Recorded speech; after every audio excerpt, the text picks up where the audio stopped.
Hi, I'm Matt and welcome to Tech Tested. Today I sit down with UnityOC, a very prominent overclocker from Australia, to discuss Country Cup, an international overclocking competition.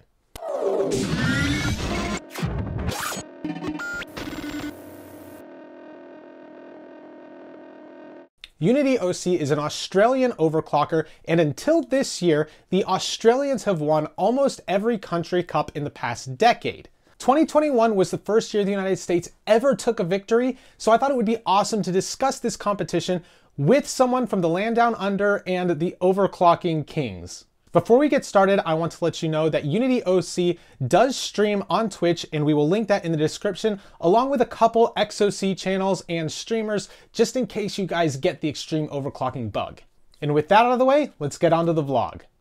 We can get started. It seems like a lot of people have joined in already, so yeah, we can get started discussing Country Cup, but first I will introduce myself. I am Matt from Tech Tested. I started off as a YouTube channel and have started streaming since, and I wanted to discuss Country Cup because this was the most exciting thing in overclocking for me since I started years ago, and I have on a special guest with me, so if you'd like to introduce yourself. Hi, I'm UnityOC. Some of you might know my stream. I stream on Twitch, but yeah, I don't have a YouTube, but I do bench a lot, and sometimes I stream it. Perfect. Yeah, and if this becomes a YouTube video, which is the plan, I will be linking his stream as well as mine in the description. But anyway, what makes this discussion really interesting, in my opinion, is first of all, it's the first time I've done competitive overclocking in the sense that I was competing against individuals in specific categories, or individuals, I should say, another country. And I'm really happy to have Unity as a guest because he hails from the land down under, Australia, and Australia's been dominating this competition for the last decade, essentially. Am I right? Yeah, so I think this was the 11th Country Cup. So I think 2011 or so was the first one, and Australia first won it in 2013. I wasn't part of it then, but there's been, I think, 8 wins overall since then. So it's kind of gone like 3 in a row, and then a Greek win, and then 4 in a row, sort of thing. So, but yeah, I've only been part of, obviously, since I started benching in 2017, I've only been part of Country Cup since 2017. So this was my 5th one, I guess. I don't know. Bad at math. Fair enough. Anyway, so I kind of jotted down a couple things. By the way, if you're in the comments or in the chat, we will have time at the end to go over questions. Feel free to chat amongst yourselves, but this is, as I said, hopefully going to be cut up into a YouTube video. So this is going to be more of a discussion between Unity and I. I really want to pick Unity's brain because he's a lot more familiar with a lot of the platforms that were covered, and it would be really interesting to hear basically his side of the story. So I am curious, first things first, can you explain to people what Country Cup is? Well, basically on HarborBot, which is the one and only overclocking ranking site, there are 2 so-called group competitions, or like team competitions. So one of them is country-based, which is Country Cup. The other one is team-based, which is Team Cup. And yeah, basically Country Cup, any user who is assigned to a certain country, which actually you can change, but I guess there's some sort of gentleman's agreement that people don't just randomly change countries. But yeah, whatever country you pick in your HarborBot profile, that is then the country, the team basically you can compete with. So if you then put up a submission, that will count towards that country's overall score basically. And then the competition this year was broken down into 20 stages, which is a lot, just a lot more than in previous years. It really is a lot. Yeah, yeah. Inside of each stage, a particular user can only contribute 1 score, and that's the same with Team Cup. So that's the idea, is to make it a really like a team type of competition where, you know, for a particular stage, let's say the AMD max frequency one, you've got to get scores from different users to then make up the total. And that's kind of it. And yeah, you get sort of points for first, second, and third in the stages, and then everything gets totted up at the end. And whoever has the most points wins. And it's really just at this point for bragging rights. I mean, in previous years, there were some actual physical um, prizes attached, like PSUs, RAM kits, and things. But that's not been a thing for a few years. So now it's literally just for bragging rights, which is, I think, still enough. That's still enough to motivate our team at least, and clearly the USA as well. Yeah, it was I honestly, this is just competing against somebody else, to me seems to be one of the big motivators to actually get out and overclock. Like, I got my first CPU pot after our meet this year in November. So like, if that is any indicator of how new I am to this whole thing, like it was just the first time I poured LN2 was in November at our meet, and it was just, oh my gosh, like it was a euphoric experience.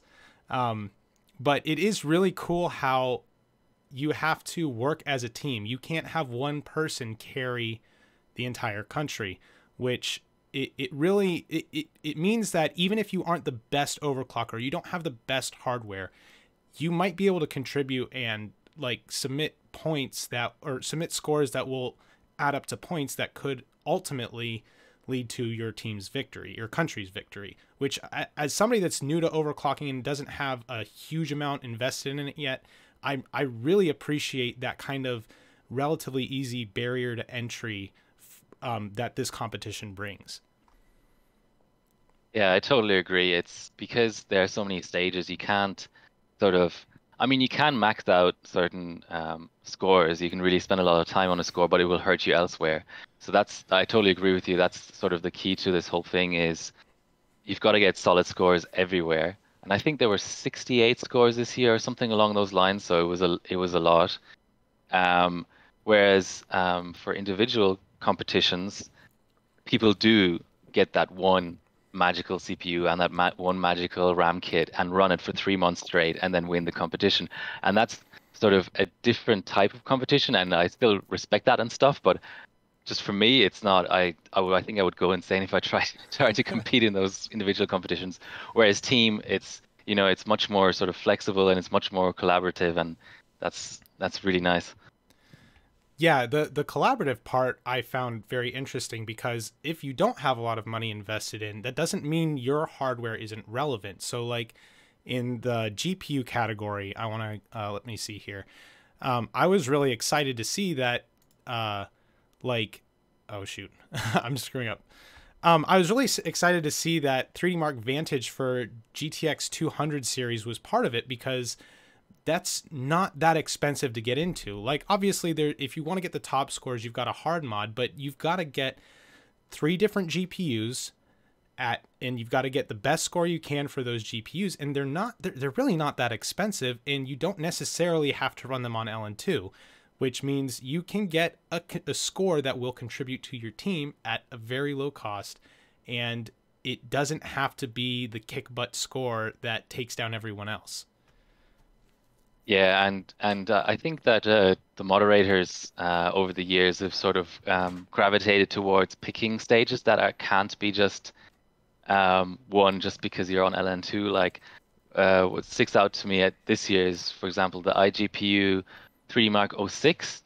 I ran the 9900K for that, and I didn't have that much time because I mean, I had a week basically to do all my scores, and I ran it at like 6.5 gigahertz, thinking, okay, I can just blast through this score. But actually, France beat me by a couple of 100 points on ambient, because iGPU is all about, memory tweaking and, OS tweaking and so on. So like that's a prime example of somewhere where, these days the 9900K isn't that expensive anymore, and someone can literally beat LN2 on water if they put enough time in.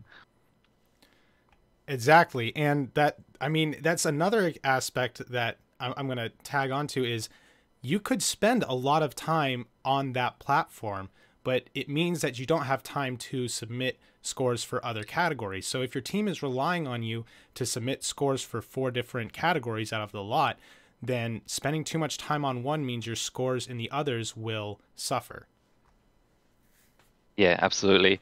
And I mean, maybe just to sort of broach the subject this year, for Australia, we had like a little bit of an issue in the sense that there was border restrictions. And so basically every year we do a week long overclocking meet.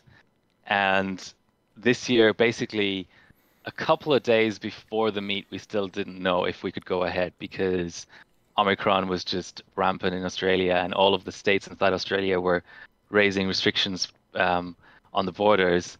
And yeah, and got really close to the border actually getting closed. So we spent a lot of time, not as like some sort of excuse or something, but just to like elaborate on what happened this year. We before the meet, instead of like actually running up some systems, we spent a lot of time discussing should we even go ahead because the borders might be closed. So yeah, there was even more than every other year, there was a mad rush this year to pretty much bench everything in a week, and it led to a lot of long days and long nights. Yeah. Well, I'm personally very glad that you guys did get to do the meet, because had America won and you guys didn't have a chance to do a meet, it would have felt like a very, very hollow victory. And to be honest, like, we were not organized. Like, it was scrappy. There were people submitting scores like benching minutes before the competition ended. And unfortunately, some of those scores didn't make it into the competition.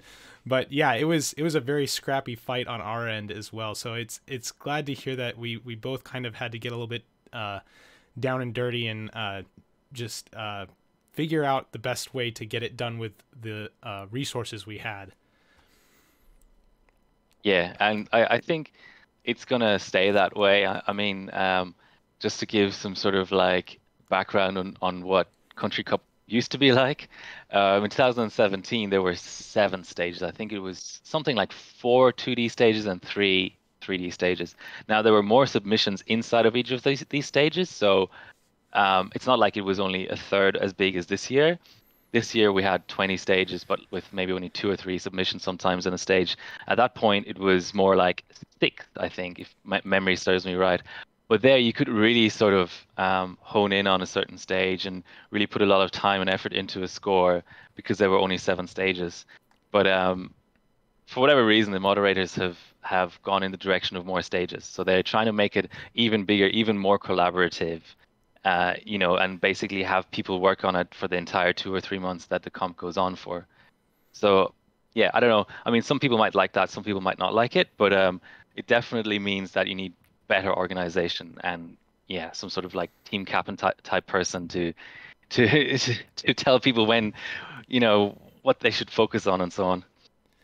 Yeah, we absolutely. I don't know if you guys have a team captain. We absolutely did not have a team captain. I have to give a shout out to Yos for pulling together the meets. He kind of like rallied the troops and got us all into one spot. But even at the meets, like I was not focusing properly on the competitions, and I really regret that now. I think next year we're gonna be a little bit more focused. But I did not use my time wisely while I was there, and I don't think a lot of us did, to be completely honest. So we definitely need to get that organization down. Is that something you guys have, is a very organized structure? Probably more so in previous years than this year, just because again with this weird border issue that we had, and we also had probably about 4 benchers who couldn't make it to the meet, which was a lot. We hope to have everyone back next year. There were just various issues that I won't go into that they couldn't make it. But yeah, in previous years, what we actually used was sort of like a stage captain type concept. So everyone picks, 1 or 2 stages that they're organizing. And what that means is, you keep track of the scores that have been produced so far, and what's missing, and then obviously as it comes towards the end of the competition, make sure everything gets subbed not in the last 30 minutes basically, and check screenshots that there's no like CPU-Z tap missing or whatever. And that's That's kind of worked well in previous years, just because it's manageable. If you have sort of like a team captain, the danger is that either that person gets totally overwhelmed and it just doesn't work, or they are the team captain and it does work. That part of it works, but they then can't bench, or they can't bench as much as they want to. So sort of distributing that responsibility, I think, works well. That sounds like an absolutely brilliant way of doing it. I know that excuse me. I know that we really would have benefited from people checking each other's scores, because one of my submissions got knocked out because I made the fatal mistake of submitting my score with 3 CPU Z tabs, but they were all still on the CPU and not on the main board and memory as well. And that was a category that we had won in the last 3 minutes, and we decidedly got clobbered because all three of our best scores were disqualified for various reasons. Which stage was that? That was the 3D Mark Vantage 200 series. So I made 2 mistakes actually. So I had a GTX 260. I had a pair of them that I had ran and got for GTX 260s. It was a respectable score, but it was not going to be a top contender. But it could have been a good placeholder. And then I got GTX 275s. I picked those up off of eBay and ran those. And those were the ones where I screwed up. And those are also the ones I'm going to shout out Forks, because he was running Forks and Yos. Actually, they were benching together. Forks ran GTX 285s on LN2, and then Yos ran in, and I think it was one of them ran GTX 285s and the other one ran GTX 280s, and got phenomenal scores. And we had the stage, and they had the wrong system info version in their install. So we lost all 3 of our top scores, and I did not submit my GTX 260 scores, which may have helped because I already had my 275 scores in. So yeah, finding somebody that can like go through and find those problems seems like an absolutely brilliant way to avoid what was a catastrophic failure for us in that category. Yeah, I mean, for iGPU stages, for example, I find the sort of pro tip is fill the stage entirely with laptops first. Have those be your placeholders. That's awesome. And then actually bench the chips you want to be your best scores. We didn't do that this year, and we regretted it because I think we lost Catzilla because of that, because one score got pulled. But yeah, that's the pro tip for stuff where a laptop actually scores well. Just put a laptop in there. Now that you mention it, I don't know if it was Catzilla, but we had a guy, like, we were missing a score in one of the iGPU categories, and I was like, does anybody just have a laptop that they can run this on? And he actually did, so he ran it. So that's a really good piece of advice there. So I guess moving on, I'm curious, what was your favorite category that you competed in? And would you mind showing us and telling us about your scores? I mean, I think that the sort of score that I'm most satisfied with, because it took the most work, is the GPU Pi on AM3 Plus. Because what happened there was I just didn't know the little, I don't know if you know about this, but this little tweak basically where I wouldn't even call it a tweak, but the only way you can install the SDK properly and actually run the bench is to first install the Intel SDK. And I spent about a day and a half, I'm not even exaggerating, trying to install different SDKs, trying to get this damn thing working. And then when it finally started working, I ran my best chip and I got a 7.55, I think, gigahertz run out. And I was really happy with that. So that was the sort of most satisfying score, but the score that I actually enjoyed the most, or was just the most sort of down my alley, was definitely the validation, because I saw 8.4 gigahertz. I couldn't validate it, but I saw 8.4 gigahertz on the screen, and that was just something special, because considering that, the world record is 8.7 something, seeing 8.4, I didn't expect that. I was aiming for 8.2, so that was really, really nice to see that.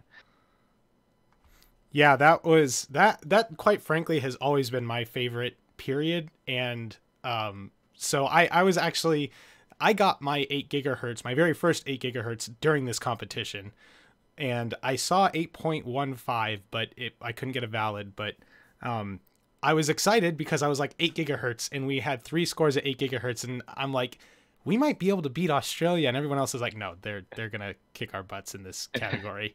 And sure enough, you guys came in and clobbered us. Yeah, looking, you got 8.3 gigahertz, which is just insane. And you actually, I would like to discuss this. I want to go a little bit in depth into this because based on your screenshot, you used a different method than I did as far as getting 8 gigahertz. Are you talking PS check versus no PS check, or I'm just trying to pull up your score here? Yeah, so you went 1 core for the whole thing. So you booted in at 1 core with 1 core, and then you used Turbo V, which means you are relying on the first core in your first module exclusively. Whereas PS check, if you're using a Crosshair 5 Formula Z, you cannot disable 1 core per module, which is kind of a disadvantage, but you do have the advantage of being able to test all 4 modules to get the best one. So it's actually, it's 2 very interesting takes on how to get 8 gigahertz in my opinion. And I actually intend to make an entire YouTube video dedicated to this, but I wanted to discuss with you why you went with this method versus the PS check method.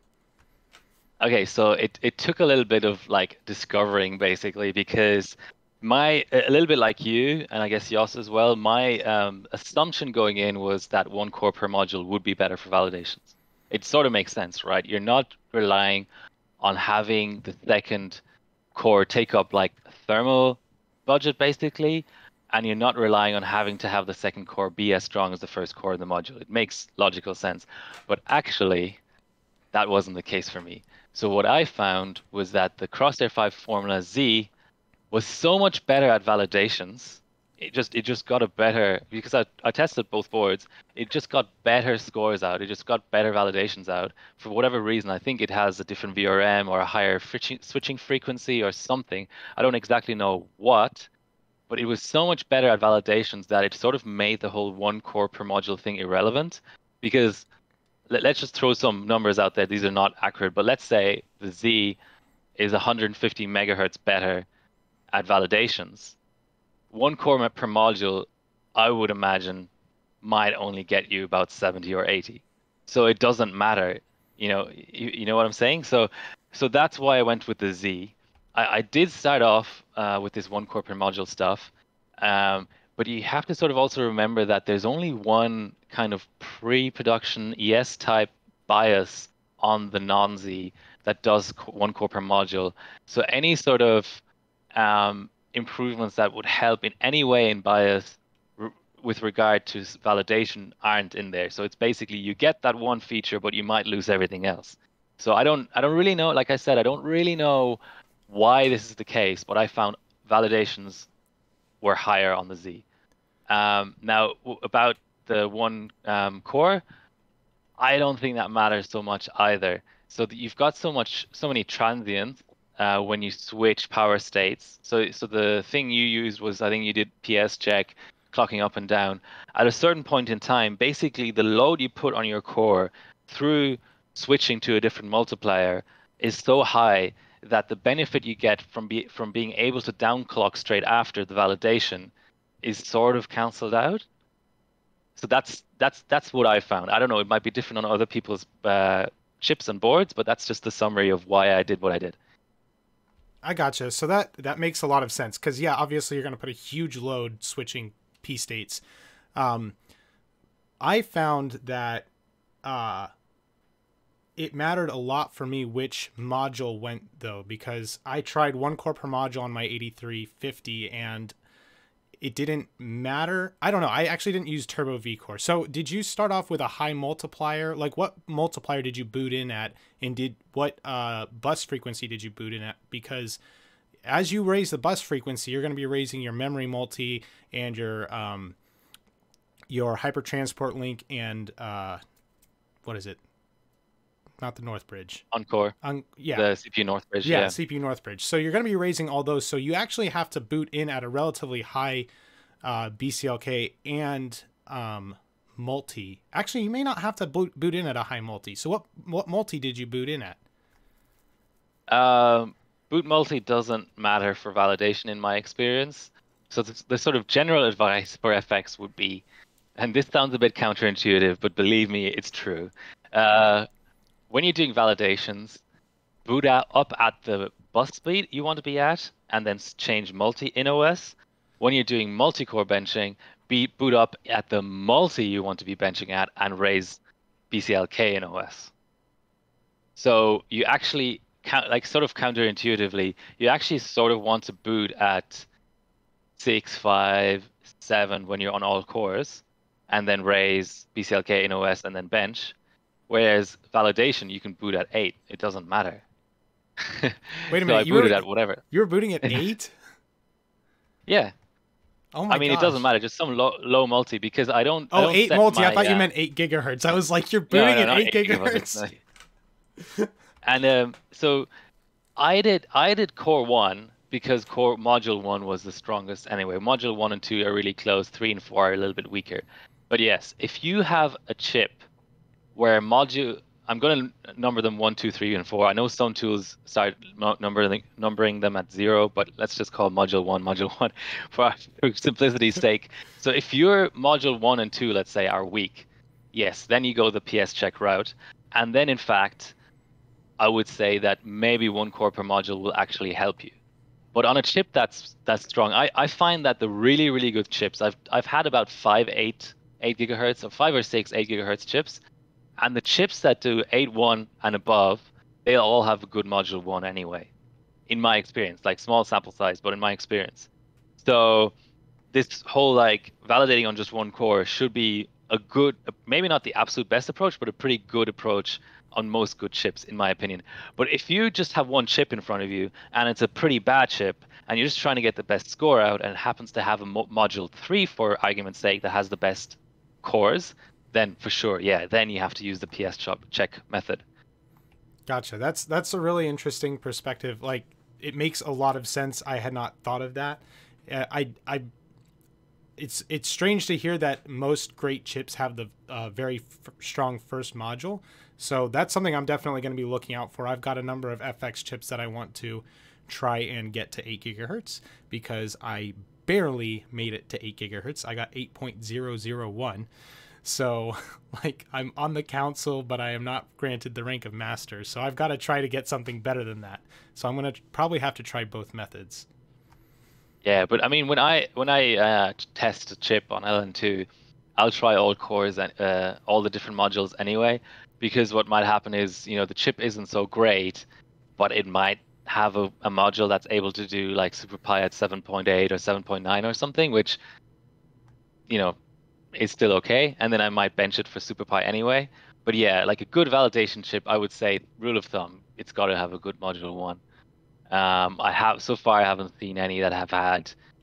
I mean, maybe module 1 might be sort of 25 or 50 megahertz worse than like module 2 or something, but I've yet to see a chip that had like 100 or 200 megahertz worse module 1. If that's the case, then it's probably not a good chip just overall to bench. You should just sell it and buy a new one, in my opinion. Fair enough. Fair enough.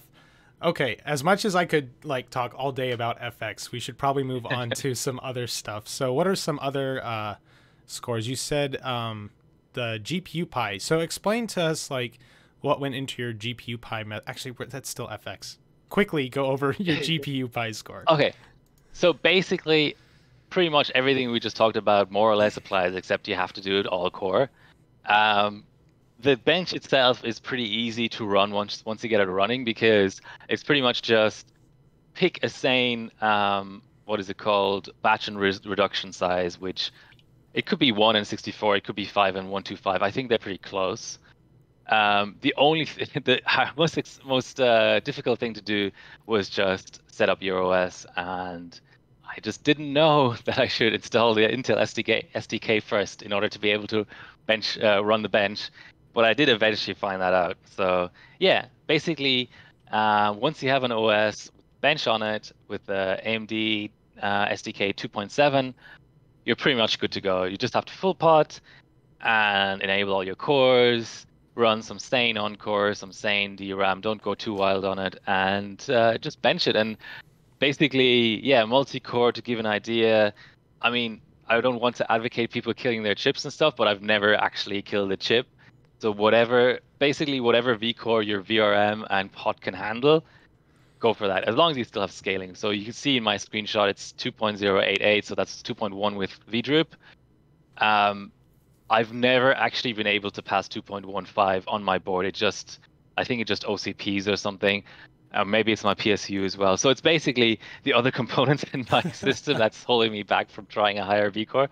Yeah, that's GPU Pi. It's a really simple bench. That's really fun. So yeah, 2 volts, like 2.1 volts looks like a lot, but on FX it just, for the most part, as long as it is scaling, just keep going up. At least that's what I experienced. Unfortunately, my chips didn't scale like that. One thing we did on our GPU Pi that looks a little bit different is Yoss and I were benching at the same, working the same bench. So I had to increase we used PS check again, and we basically increased the frequency per module to get the best score. So we would run it, all of them, at like 6.8, and then we had a module that wouldn't go past 6.9. So then we increased the P state of the next P state up to 7. The next module would do 7, and it was like 7.1 and then like 7.15. So that's kind of a way we kind of like brute forced our way to get a better score with a relatively bad chip. Yeah, that's actually a good point. So GPU Pi is one of the benches that you can run asynchronous clocks in.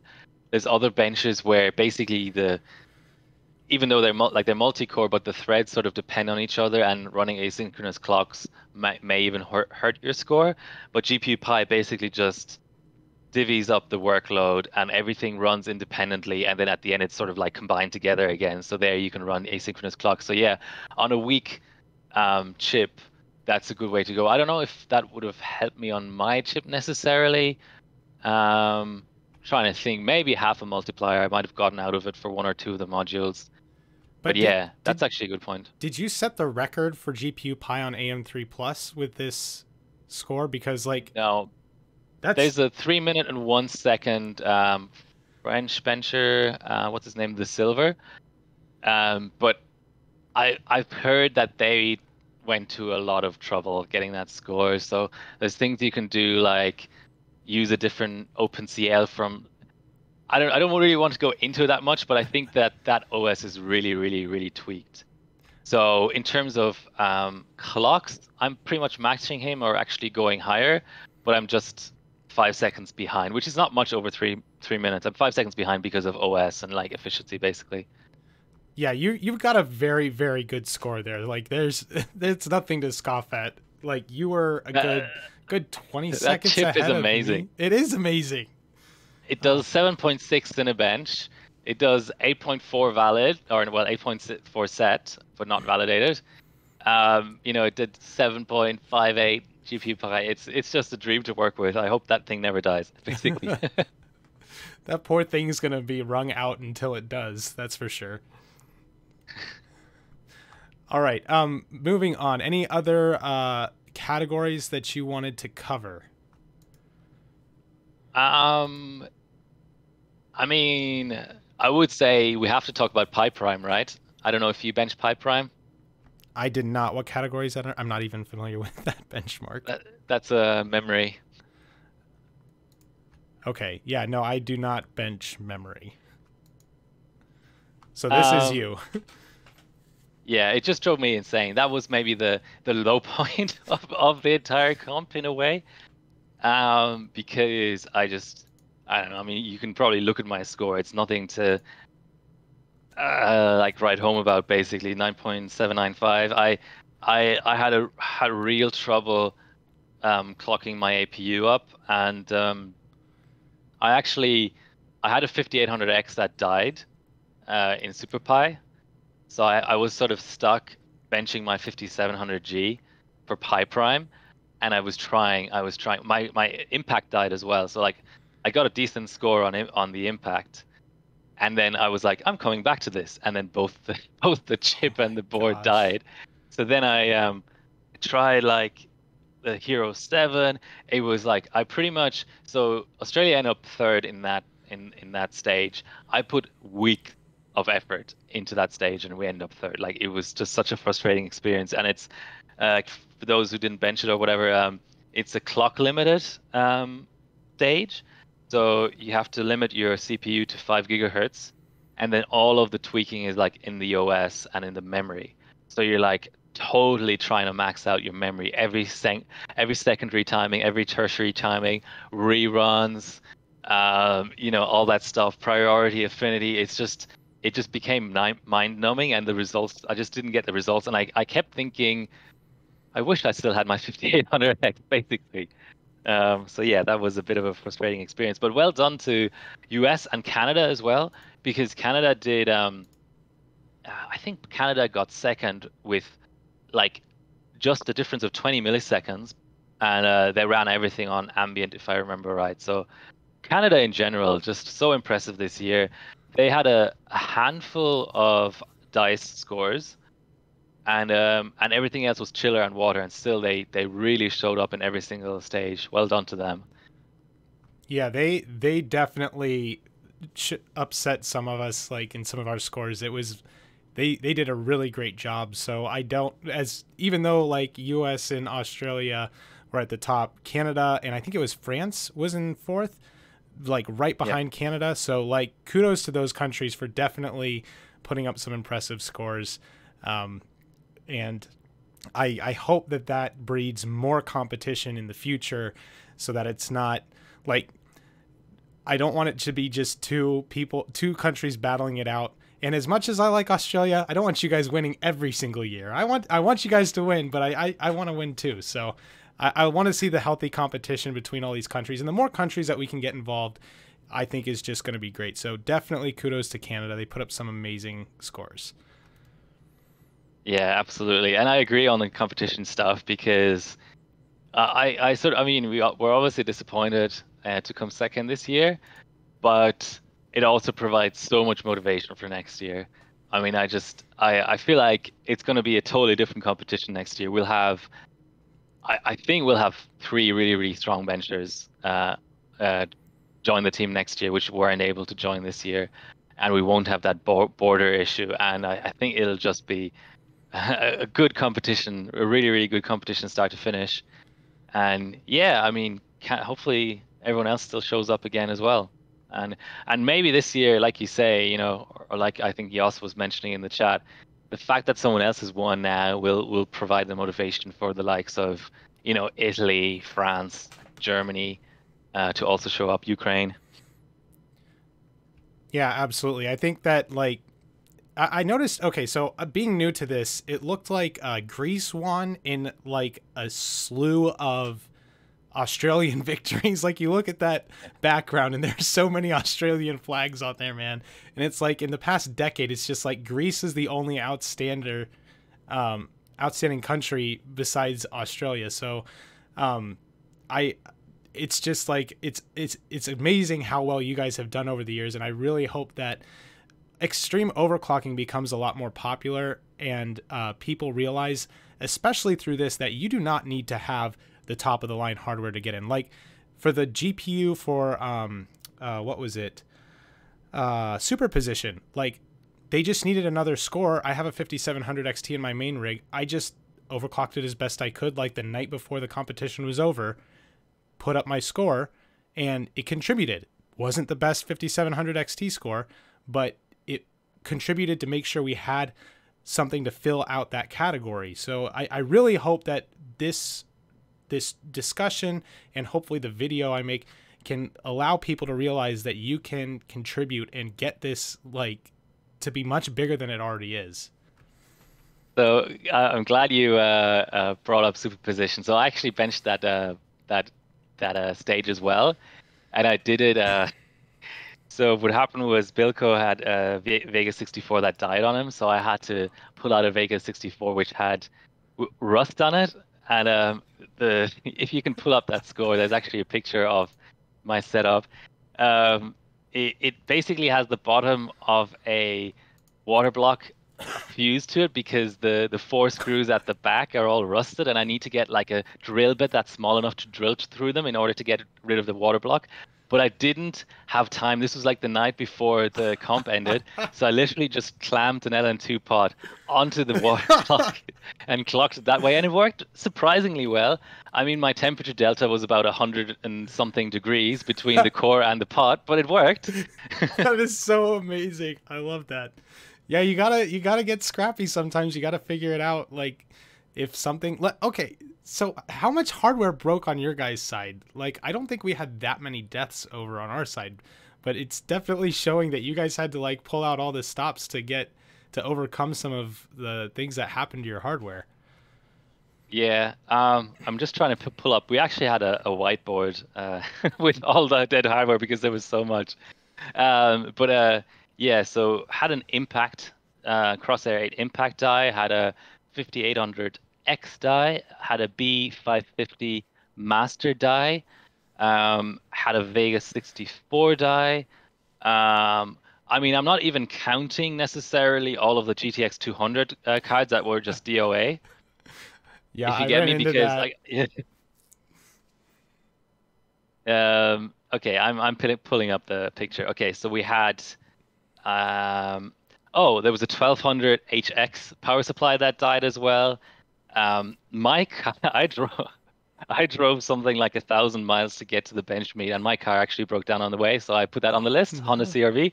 Um, had a 7700K die, had a Z97 SoC die, a B450i, and a GTX 280, and a B550 Tai Chi. So we had like four dead boards, a dead chip, and sorry, Wow. two dead chips, and two dead cards, I think. That's That was a lot. that's a lot, man. Like, I would be so heartbroken if that happened to my hardware. Like, I don't know. I don't have that much good hardware, so like the stuff I do have that could have like contributed, I would have just been so devastated. And you guys took a lot of hits clearly with that. I don't know, quite frankly, I don't know what all we lost. Um, I don't think it Yeah, was that much though. I've sort of tried to change my attitude towards dead hardware over the years. When stuff used to die, I used to be like, man, I'm giving this up. This is terrible.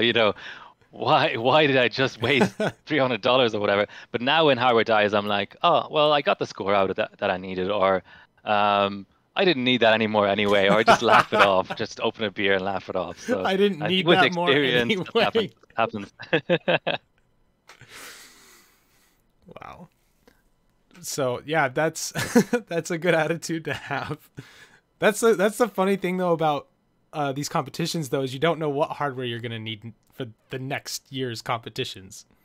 Yeah, and I don't, again, I'm not trying to make excuses, but it is a fact that hardware availability in Australia is worse than in Europe or in the USA.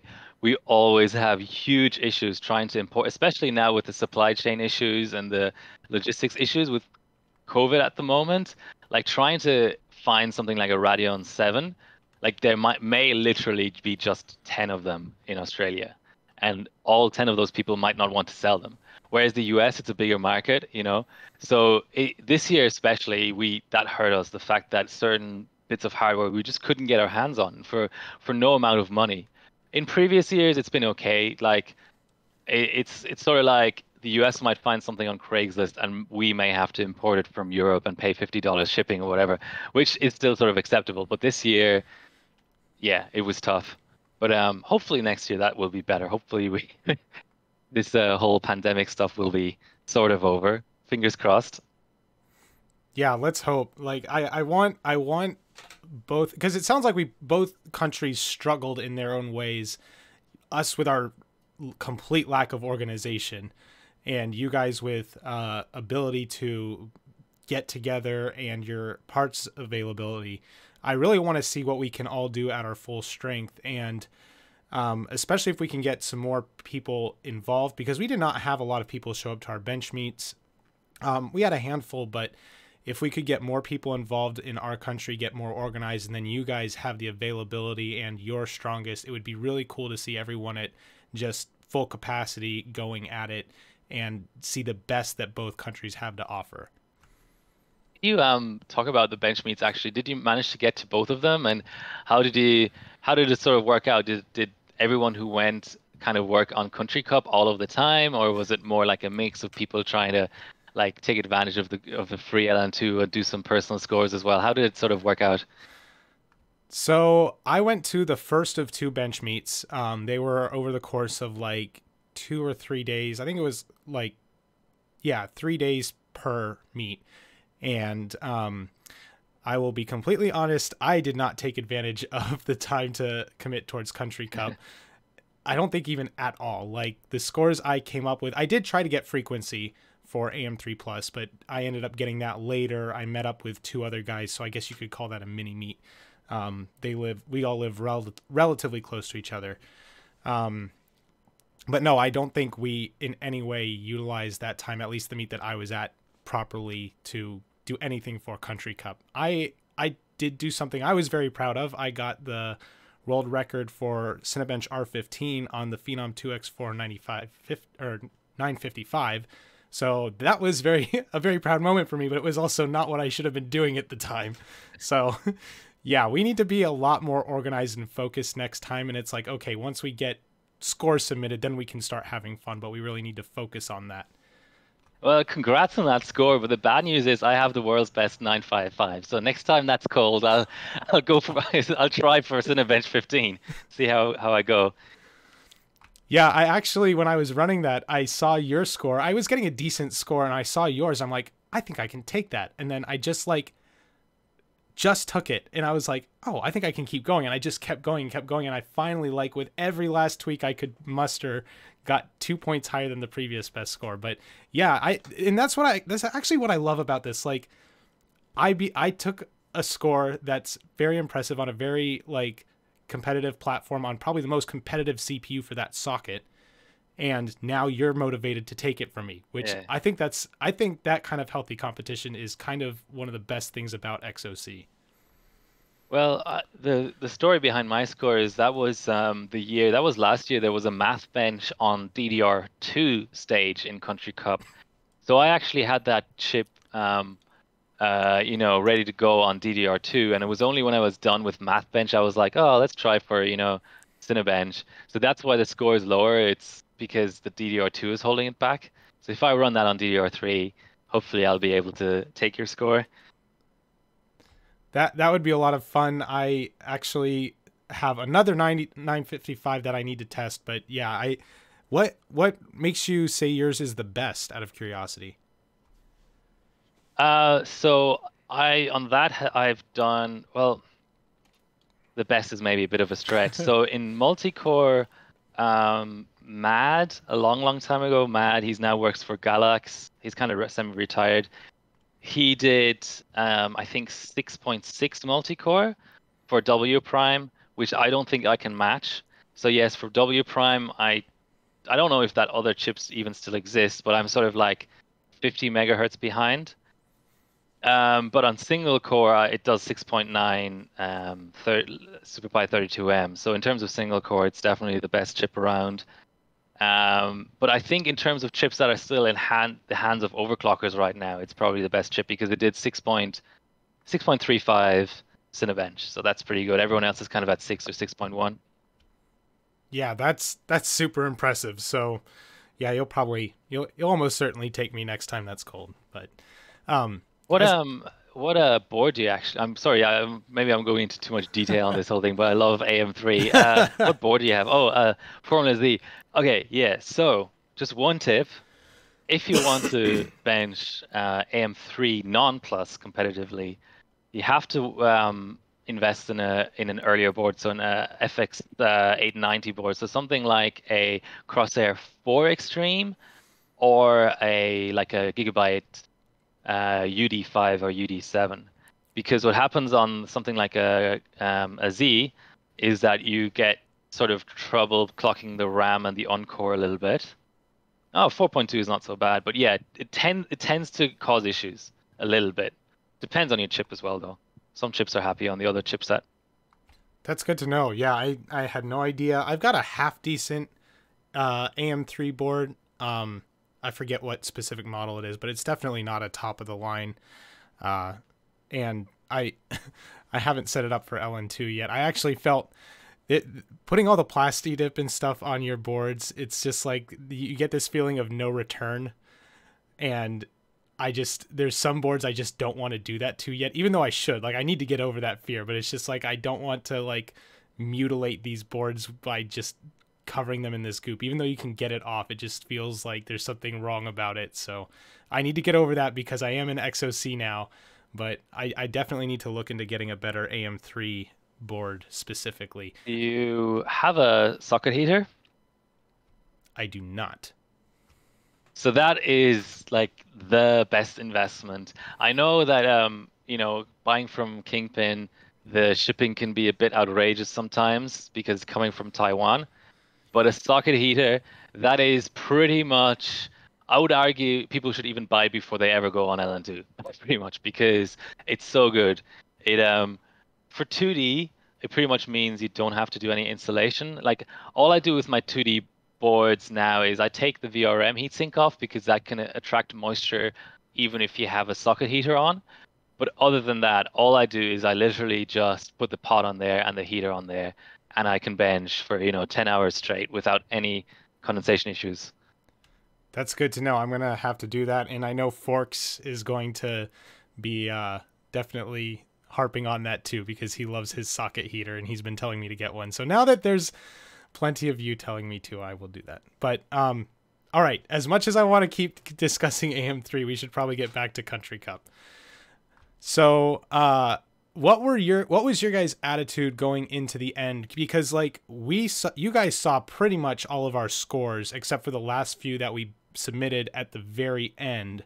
You guys saw the vast majority of our scores before you submitted yours. So what was your guys' attitude going into the final hour or so of the competition? It was pretty crazy because I think for you, the end of the comp was at night, whereas for us, it was in the morning. So people were at work and stuff. So it was sort of tough to coordinate. It was a bit chaotic because it was just, we knew there was some scores still to be put up and people were finding it hard to find time to put them up and stuff. So I actually went like rebenching some stuff and not really getting anywhere. So thing that needs to be looked at for next year, just depending basically on the timing of the competition end, because it has moved around a bit. One year it was actually 11 p.m. on New Year's Eve for us, which is really bad as well. But at least at that time of the night, people are not working necessarily. But yeah, depending on the ending of the comp, it might make sense to sort of sub a day before or something. Yeah, because it was a bit stressful. But yeah, I mean, you probably saw that a lot of scores got pulled. There was all sorts of issues with missing tabs and things. So, yeah, I mean, basically, that's something else where we need to just be crystal clear on the rules and stuff. There was a few odd little moderations and things, but it was just, the thing is, it was just such a big comp. It was just so hard to have an overview of what is going on. And I sort of hope that we can have less stages next year, but the trend has been more and more stages every year. So I'm not I'm not optimistic. Let's put it that way. Fair enough. Fair enough. Yeah, there were definitely a lot of subs pulled on both sides. Like, I felt so bad when my 275 score got pulled because like that dropped us down 8 points. And at the time, like, we had dropped so many points. You guys pulled ahead of us for a little while. And I was like, I screwed up so much by losing us 8 points. And then it turns out the other scores that got submitted also got pulled in that stage. All of our scores in that stage got pulled. So it wasn't just me, but like, I felt so bad the next morning when you guys had pulled ahead by 2 points. I was like, I just blew the whole competition from our entire team. So it was, it was a bit of a... I feel like we have to talk about PC Mark. I know maybe you might not have benched it, but PC Mark is a bench that scores in the 7, 8, and 9,000 point range, and you guys won it by 2 points or something ridiculous. Let me look at the stage again. yeah, you won it by 2.5 points. PC Which Mark. is just crazy. Which was that? That was in the AMD. AMD. Okay. Hold on. There, yeah. That's why I don't know. Yeah, I did not run this one. So we won it by, wow. Yeah, we won it by 2.5 points. I think it's stage 4. Sorry, stage 3. If you click on the 3 on the side, yeah, it's crazy. And what happened was I ran the 1600 Ryzen 1600, and this is like an 18-minute bench or something. And it was 3 a.m. I had a ton of stuff to bench the next day. I was like, oh, I'm just gonna quickly knock out the score and then just never think about it again. And I'm not exaggerating. This is literally what happened. I ended up subbing a 7003 or 7993. I had something like a 7140 score, right? But I let the pot run dry. I was chatting to people around me. I had a beer in my hand. I let the 18-minute bench was over. I had the score on my screen. I was just like chatting to someone. I let the pot run dry and it locked up on screenshot. And that would have won the stage. And it's forever gonna haunt me. Oh my gosh, I can't. That sounds so horrible. So yeah, that that would have definitely made a difference. So I bet there's a lot of stories like that though, like where people are just like, if I had just spent a little bit more time, like you actually had the score, which makes it a little bit more sour. But like a lot of people are like, if I had just spent a little bit more time tweaking this, I could have taken this score, which would have won us that stage. But you actually had the score. Yeah.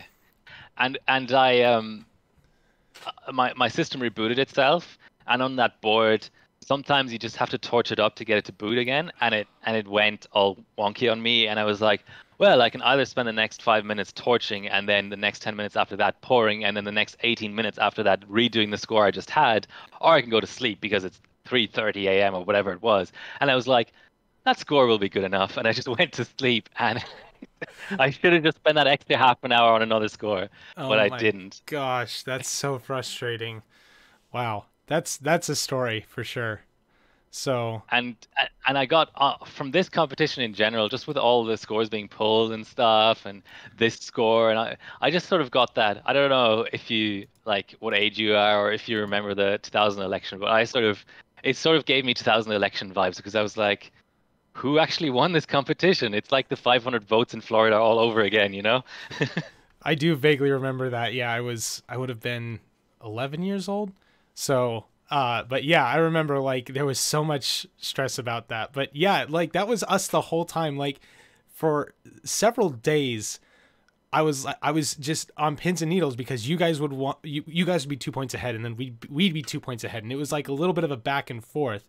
And I was getting so stressed, like we've lost this. Like we're gonna have this score pulled or that score pulled. And Yas kept saying, "Just wait, calm down, just wait, just wait." And he's like, "It's not finalized until like 3 or 4 days after, at least." So I was stressing out the whole time because this is my first year, and he's just like, "Calm down, relax. It is what it is. If we lose, we lost. If we won, we won." So yeah, I think I stressed out way more than I needed to because he seemed to keep his cool pretty well. So the other stage, maybe the last stage I'd like to touch on is just because we both ran it is Vantage. So what was your sort of impression of Vantage? I mean, as someone who's new to XOC, were you like, what is this? Why is everything so blurry? And you know, the way you have to apply LOD and like have to use a specific hacked driver to get SLI working and so on. What are your sort of like impressions from that stage? What do you mean you have to use some sort of hacked driver to get SLI to work?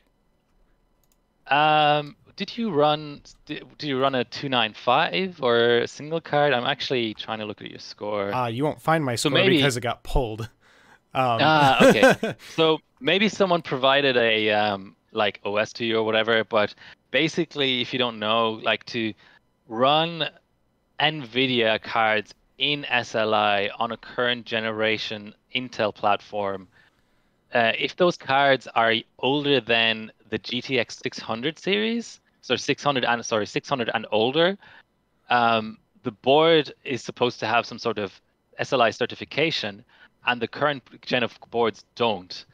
And the way you get it running in SLI anyway is to install a certain age of driver and then download this tool called Different SLI, which you feed some sort of DLL to, I think, NVIDIA DLL, and it hacks that DLL, and then you recopy that DLL into the system folder, reboot, and voila, you have SLI. So if someone help you out with that and you don't remember, that's fine. But I'm just saying, like for me, let's say I was like, I've done it before on other cards. So, but for someone totally new to XOC, they'd be like, "What is this? What am I doing here? You know, this is so weird to have to do that just to get two cards running." So I have used different SLI to run two different cards in the past, but the way I got around it is I ran on X99, which is my newest platform, and my board had native SLI support. So it is the Asus, what is it? The Deluxe, X99 Deluxe. So that had native SLI support. And the funny thing you mentioned, it's funny that you mentioned this though, because Forks and Yas, or Forks, when he was running his 285s, he was having trouble getting them to work on like AM4 on the board he was running. And he's like, Matt, what did you like? How did you get this to work? And I was like, I ran it on an old ass platform. Like I don't have anything that new.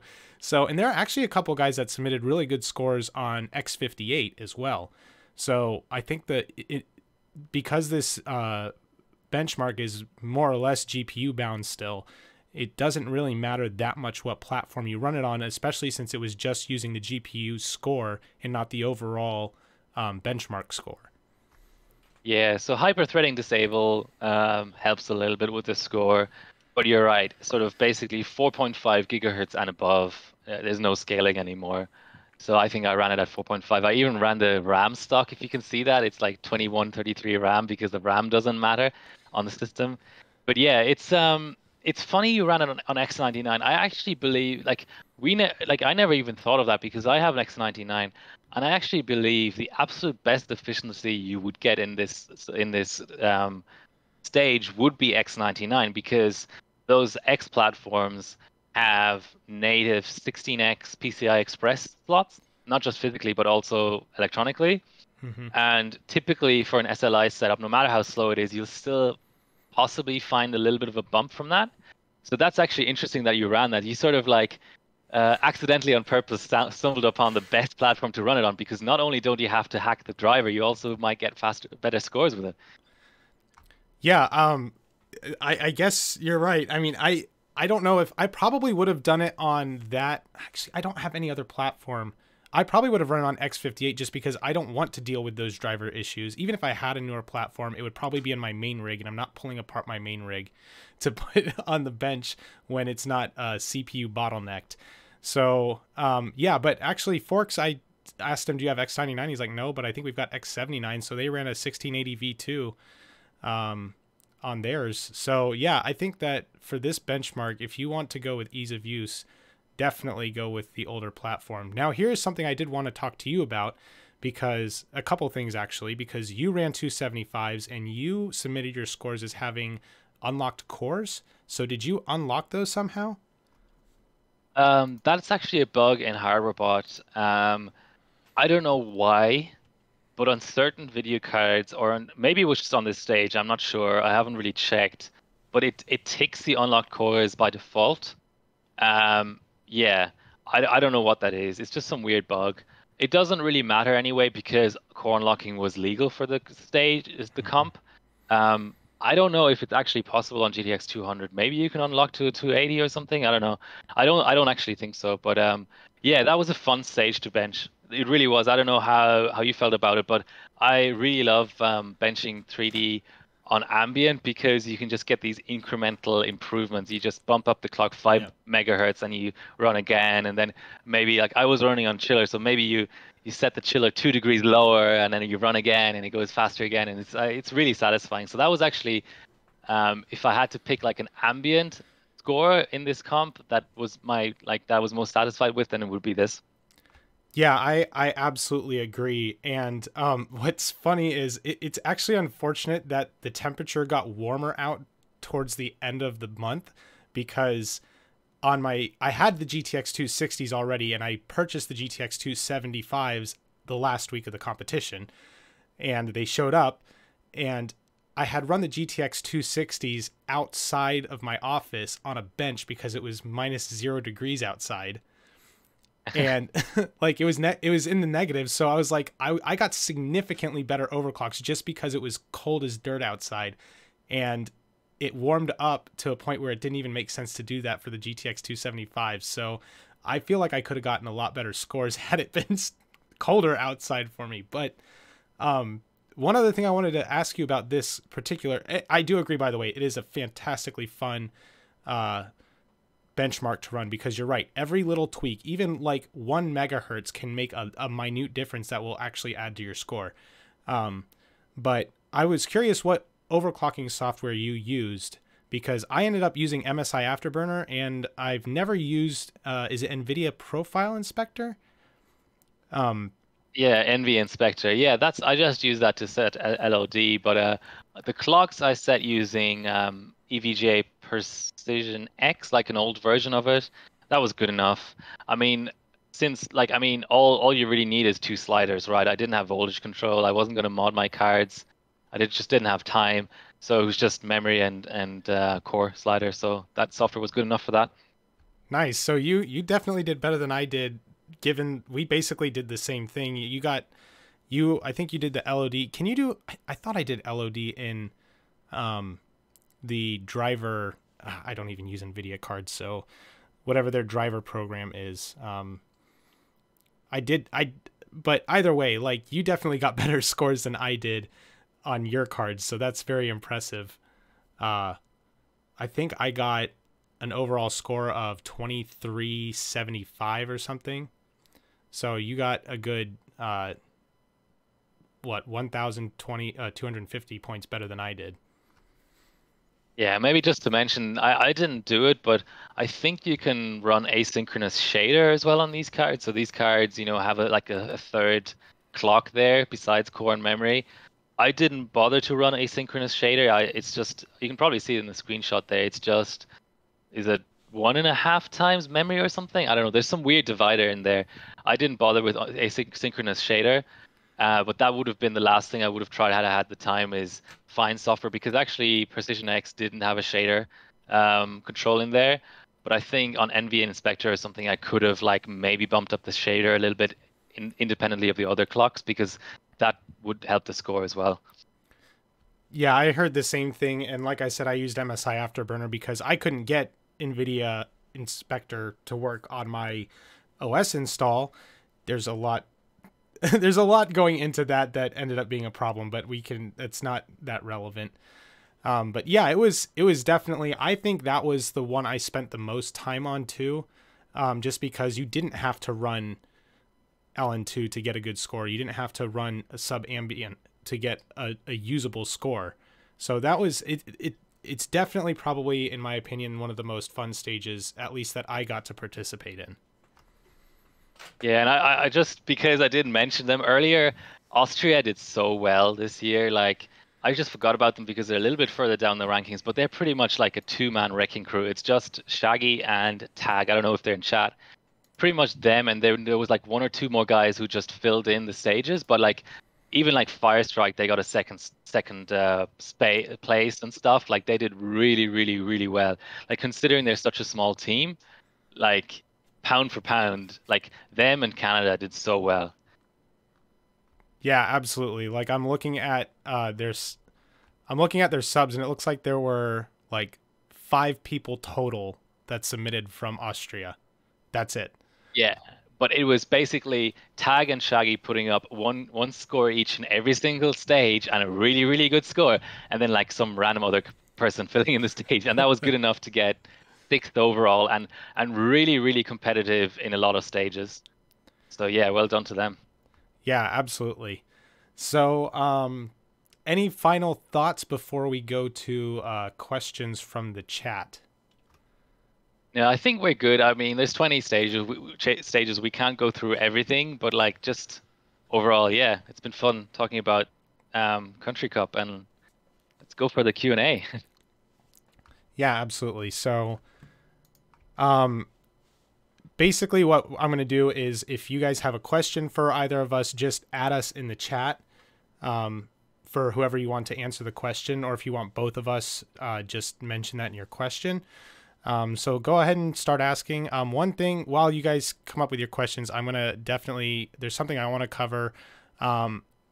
CPU reference frequency for Intel. I was not aware that modern Intel sockets had such high reference frequencies. Yeah, so there's a few different things going on there. Like like basically the ref clock is pretty much totally decoupled from the rest of the system these days. So it's just a question of whether the motherboard manufacturer wants to put in all the like voltage controls and things in the BIOS to enable you to clock that high. But yeah, it's a really challenging bench. I mean, I obviously ran Rampage 6 Apex 412, I think, or something like that. Yoss beat me there by a few, but he was on cold, I was on ambient. But it's yeah, I don't know, Matt, if that is really the best bench for a beginner, to be honest, because what sort of happens is you would expect to do something around, I'm just spitballing here, but you would probably expect to do like 200 reboots in a session, like trying because you incrementally, you can never, you can probably find a spot where you can boot like cold boot. So let's say like for me, it might have been 390 B clock was like my base profile. Then to get to 412, that might. Hold on, I'm cutting in and out.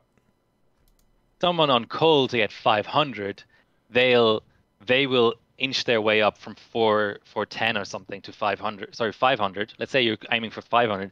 You'll inch yourself up 5 megahertz at a time from 410 to 500. So that's whatever that is. That's like 20 reboots. But if you fail at any point in the middle, you goes back to the beginning. So that's basically how B clock works in a nutshell. So impressive to see France, Australia to a degree, and US do well in that bench. But to be honest, not my favorite bench because it's really frustrating. Well, that's kind of what I was getting at. Is it is extremely impressive to see these scores because of how just time consuming it is. Like, I think that FZR, one of our guys, he just spent like most of an entire day getting the best reference frequency he could.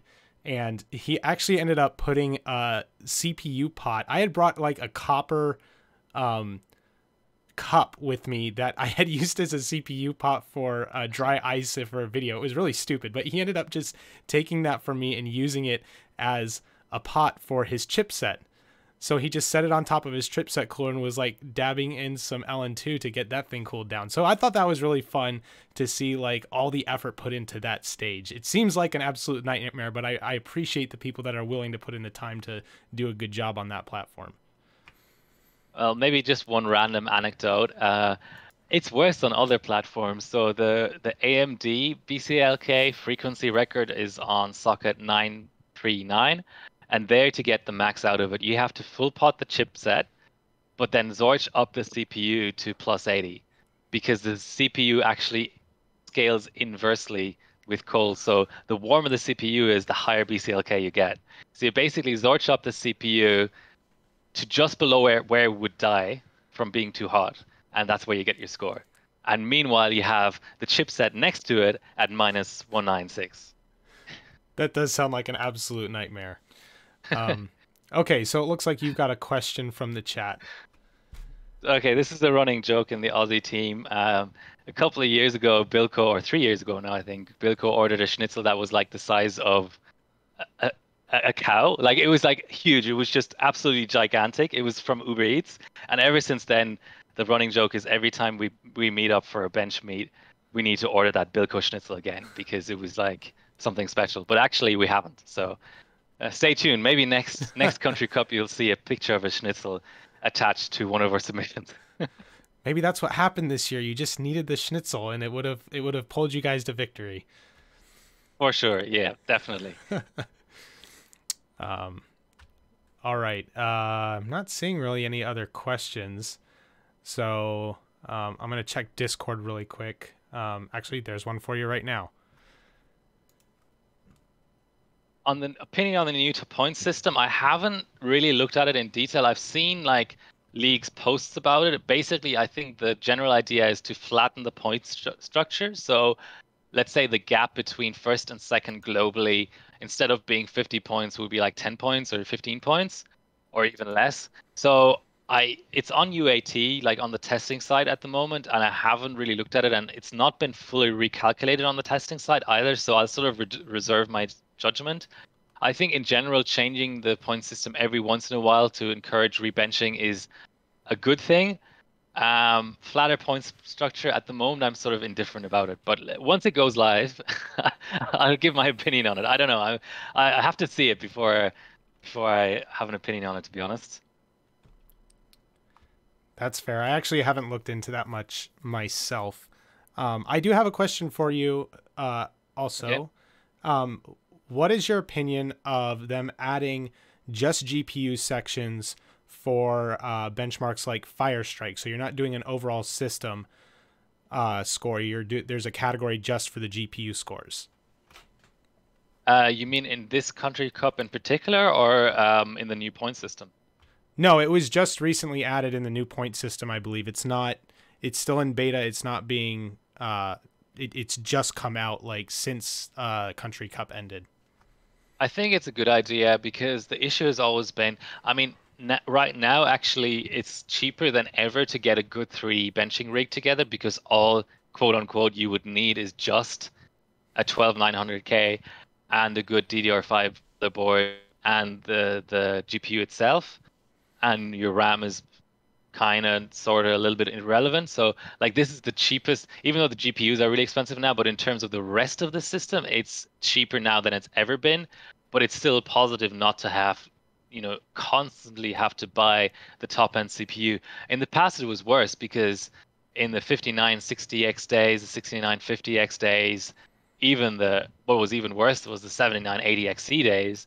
You're talking like maybe at launch like $1,000 CPU just to compete in things like Firestrike and Time Spy. So I think that's a positive. As long as a situation I don't want to see is that every single 3D bench is only GPU bound. I think that's a bad idea. But if we have a mix of like a third of the benches being GPU score only, I think that can only be a positive thing. I agree, and I actually agree with both of those points because I do understand the people that invest a lot of money in these more expensive platforms want to see them go to as much use as possible because they are investing a lot of money in the newest platforms all the time. But the way I look at it is if you want people to get invested into XOC, you've got to make the barrier to entry less severe. And the way you can do that is by lowering costs, by letting people get higher scores on older GPUs with their older platforms. So if like I've got an 8800 GTS and there's no way I could compete with that if it was just CPU bound like a lot of those older benchmarks are. But if there's room for me to compete on some sort of level where it is just bound by the GPU, it's a cheap card. I can buy multiple if I burn one up, and it's just a lot easier for somebody that isn't familiar with XOC to get into it and start investing in their hardware.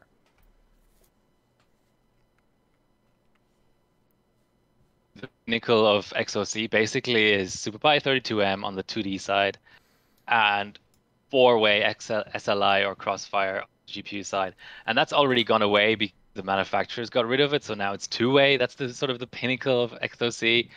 But so basically things have gotten easier over the years anyway because cards don't need hard mod anymore except just the power mod and stuff. So sort of like max difficulty of 3D has gone down over the years because you've gone from 4 cards to 2 cards and from needing tons and tons of hard mods to needing potentially none.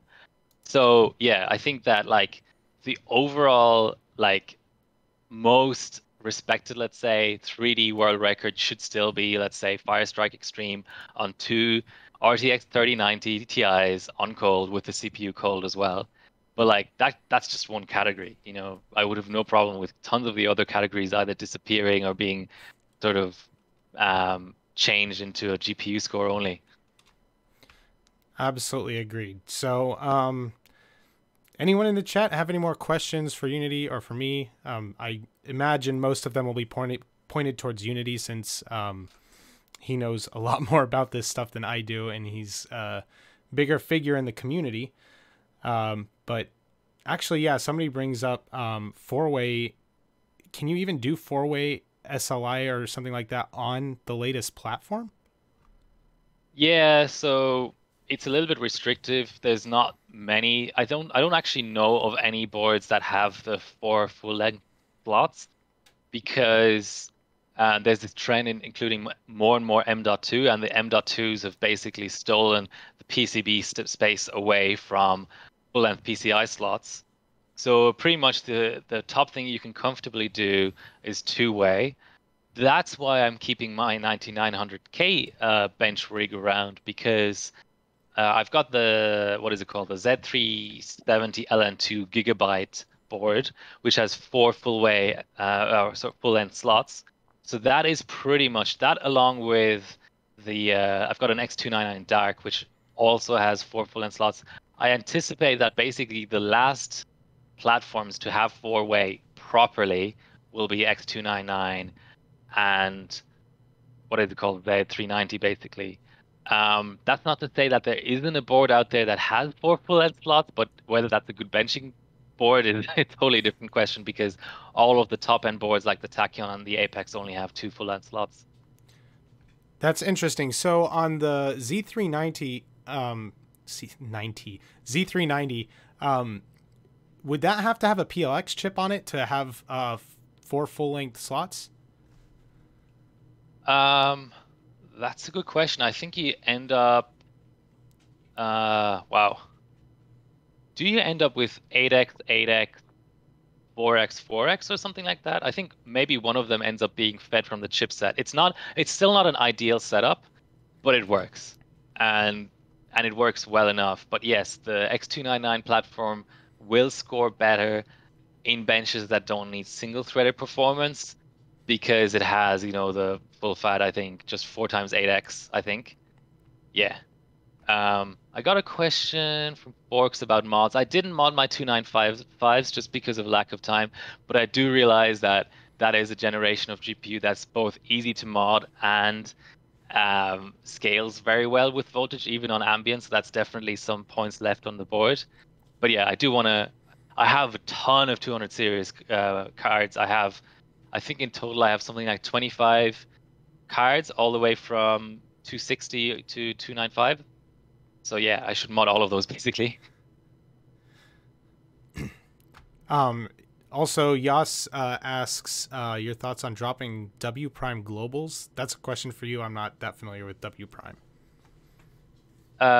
Yeah, so okay, so Bilko brings up another good point. SLI doesn't work on X4, so the idea with running SLI four-way on Z390 anyway is that you would use the SLI hack anyway, because yes, it doesn't have the required number of lanes, but the cards that you would want to run four-way are the likes of, God, what would it be? It would be like GTX 580, GTX 480, that sort of generation of card, which is so old anyway that you're missing that SLI certification, so you have to use the hack anyway. So the hack both fixes the minimum requirement in terms of number of lanes and the fact that you don't have SLI certification.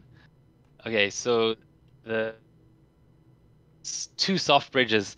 Yes, so both, I don't know why I'm giving away all my tweaks here, but both AMD Crossfire and better on two bridges, even in two-way. So it definitely doesn't hurt.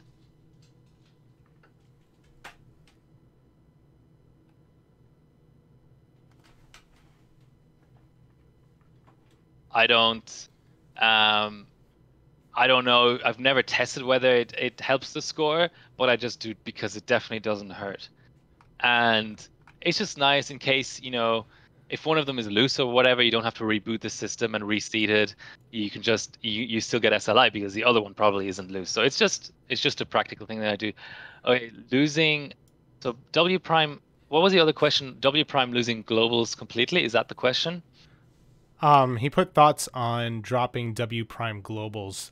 By the way, I think my stream started cutting out during that discussion, so they may not have heard everything you just said. So you didn't give up all your tweaks, Please. potentially. But yeah, Yas put thoughts on dropping W Prime globals. Yeah, so my stream, yeah, okay, so I've reloaded the tab and now it's up and running again. Okay, so if somebody wants me to reiterate what I just said, then no worries, just let me know.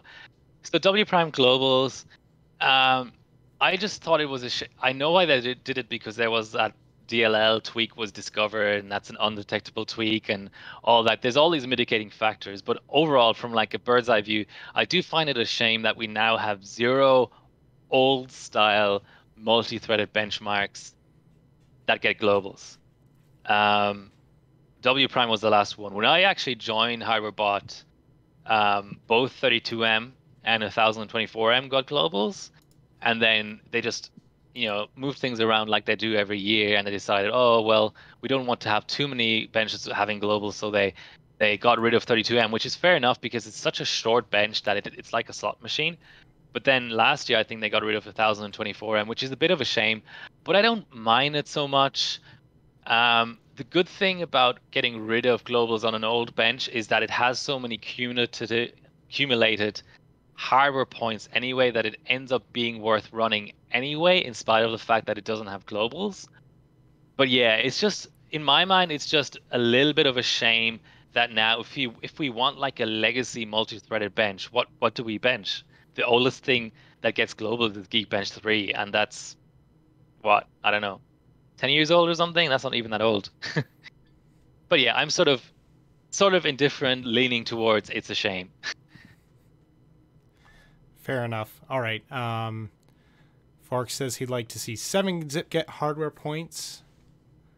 Yeah, I mean, hardware points are. I don't think there's any sort of harm in anything getting hardware points as long as it's not a cheatable bench. Um, but globals to me is a different discussion. The second line there was everything should get globals. I sort of disagree. I think that the whole point of having two tiers of points is to have certain benches be more important, basically. Because on the 2D side, it probably wouldn't be so wild to have everything have globals, but if you extend that thought to the GPU side, imagine a scenario where both Firestrike Normal and Firestrike Extreme and Firestrike Ultra and Firestrike Normal GTs only gets globals. That's kind of ridiculous. You're basically saying that someone in one bench session, without even launching a different bench, can get 4 sets of globals on a good card. And I think we should discourage that. We should have a system where there's enough sort of variety in there that you pretty much, like, not 100%, but you pretty much have to have a different bench session for every score you get, more or less, or at least have to launch a different bench. Yeah, that sounds that I like that too. It also gives more people the opportunity to compete for different things. So yeah, there is still the same thing like on 2D. If you've got a CPU that's doing really good at one clock, you can just load up a few benches, different benches. But you're right, it does help that you actually have to load up multiple benches. And that's more for hardware points. For globals, I would argue that the competition in globals is so high that if you're using the same OS and the same memory settings and everything and just running through a set of benches, that's not going to be good enough to like max out your chip basically. Whereas in a hypothetical scenario where there's 4 different sets of globals all for Firestrike, you could literally just optimize for one preset and then run all 4. And I think that's sort of an anti-benching setup there. It's more like how many hours are you putting into this type setup, So that's why I disagree on that. The end of day HyperBot is a database. Keep the integrity. Yeah, yeah, I agree with that. I don't think that historical scores should ever be pulled really, even if they look suspect. Just leave them up. Anyway, so I wanted to ask you a question, if that's okay. What's sort of your I know it's always sort of like in flux. I find my benching always in flux, but what are sort of the things that you're looking forward to benching or streaming? Like, if you were to say, it's now a new year, 2022, what will be your sort of focus? What do you like have the most fun doing? Are you going to go back to FX, or are you going to branch out and try a new platform like Intel or something, Intel 2D? What's your plan? Do you have a plan? I kind of have a plan. So I reached 8 gigahertz on AM3 Plus, which has kind of always been the pinnacle of AM3 AMD period for me. And I got a really good score in Cinebench R15 for the 95 or 955, which is my favorite benchmark, and AM3 is my favorite series of CPUs. So like I have reached a couple pinnacles there for AMD. So I think I'm going to actually get into 775, which is a dangerous rabbit hole to go down. And but I think it's a lot of fun just to learn the different tweaks. Also, I'm wanting to run a lot of Crossfire and SLI on and just see like 3 or more GPUs. So I right now have 3 HD 5870s that I want to see how far I can push them, do some hard modding if I can. I've never done hard modding, so that's something I want to do. Get into 775, see what I can do with that, and multi GPU, because I think there's a lot of points and a lot of fun to be had in multi GPU and trying to tweak everything. So that's kind of where my focus is going to be this year. I also need to focus on making videos for my YouTube channel. That kind of fell apart at the end of last year. So, but yeah, that's where my focus is going to be. And actually, I'm glad you bring that up because I'm curious where your focus is going to be this year. Okay, well, first to respond to your focus, yeah, multi-GPU is so much fun. I don't know if you have a chiller, but I find that a chiller is the absolute best thing to have for multi-GPU because realistically, on your own, I know people who've run 5 pots at the same time on their own. It's definitely possible, but are you or I ever going to get to that level of skill? Probably not. So I would say that like the realistic max for multi GPU is chiller. So if you have a chiller, get some universal blocks from like AliExpress or something and hook them all up to the chiller, and you're going to have so much fun. It's a little bit of a shame that GPU prices are so out of control right now, but I think that like the HD 7000 series is still reasonable. The 290X and 295X2s are still pricey because people are buying them because they can't afford all the newer stuff. But I think that like 2, 3, and 4-way HD 7000 series with like an HD 7990 thrown in there is perfect. I love running that. And yeah, do you have a chiller? I actually just got one back in December, I think. So I haven't set it up or anything. I've never actually used it. So I've got to do everything for it. But I do have a chiller now. So hopefully I can get enough out of it to chill 3 or 4 cards at the same time. So what power rating is it? Like a 500 watt, 1000 watt? I think, I'm not sure. I actually better off asking Yos because I got it from him. I threw it in the back of my car, and yeah, he says it's 500 watt. So okay, probably not the best, but it'll be definitely better than anything else I have. Yeah, just for like sort of temperature stability and stuff, I run 500 watts in series when I do multi-way GPU. But what you can do on a 500 watt on its own will still be enough. But like for like pre-testing and stuff and maxing out the GPUs, I would say have the CPU on air so you don't have that extra heat dumping into the loop. And then I think a 500 watt will still be enough for 3 or 4 cards. You mentioned 775. Here be dragons. It's like if you can find the gear, fine, but just expect a lot of like mundane binning because there's so much variance between the chips and stuff. And it's just overall like a much quirkier platform to run than, let's say, AM3, but definitely rewarding if you can get it clocking. I haven't really gotten anywhere with it yet. But yeah, I do eventually want to do HE on 775. So I don't know if you know, but like there's basically 3 platforms that can do HE. There's 775, there's FM2, and there's AM3 Plus. And I've done HE 5 or 6 times now on AM3 Plus. That's definitely the easiest of the 3. Then I would say the second easiest is FM2. What I find the challenge with FM2 is the chips tend to be binned a little bit worse than AM3 Plus, even though it's the same architecture. So it's actually harder to find a chip that does 8G in the first place. And then the second challenge is it's hard to keep it alive. So I've actually killed 2 chips doing 7.9. It's for whatever reason, because there's an iGPU in there, even if you hard disable it in BIOS, the presence of the iGPU somehow, or the differences in, let's say, how the cores are arranged physically on the PCB, lead towards those chips dying easier. So I validate at like 2.05 on AM3 Plus, and I will do that all day, and I've never killed a chip.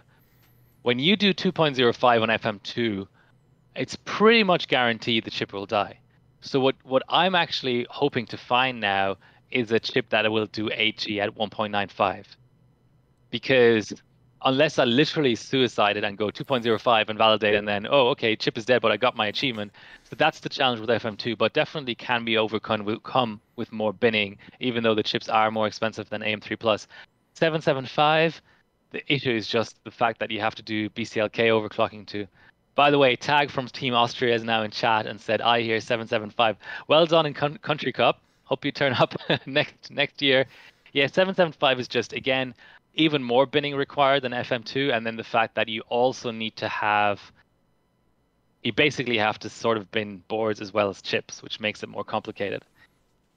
But yeah, okay. So that's your stuff for the year. My stuff, I would just want to mess around with DDR5. That's my first thing that I want to do. I'm hoping to get a Tachyon, and I'm hoping to get a kit of RAM sent to me and just go wild, because I really like cold RAM. I've done it a lot on DDR3 already. So the fact that now that DDR5 runs without MaxMem and does like -100 on RAM and scales with cold, I think that's great. I've even heard reports that the IMCs are so good you don't even have to freeze the IMC, so you can do like testing where it's just your RAM that's frozen, and I love that. That's one of my favorite things to do, is just to tweak RAM, because you just sort of drip feed the pot. Like there's very little like pouring required, and you just hold the temperature and you just go through one timing at a time, and it's just so satisfying. So yeah, more cold RAM, current gen Intel, but I also want to do a big run through of cards, because legacy 3D, so 3D Mark 01, 03, 05, 06, and even Vantage and 3 Mark 11 run so much better on the new platform on Alder Lake. I want to run through maybe my entire GPU collection on that. So yeah, those are kind of my plans. Streaming wise, it's all up in the air. I just got a new camera, I got a new bench rig, but I obviously want to restart my stream. So that's 2022. Sweet. So I gotta respond. You don't mind tweaking all the tiny things in RAM, but 775 seems mundane. Yeah, but the difference is it seems so arbitrary, like when your sticks like tell you something, when they go, oh, that timing is too tight, you just loosen it and you tighten a different timing.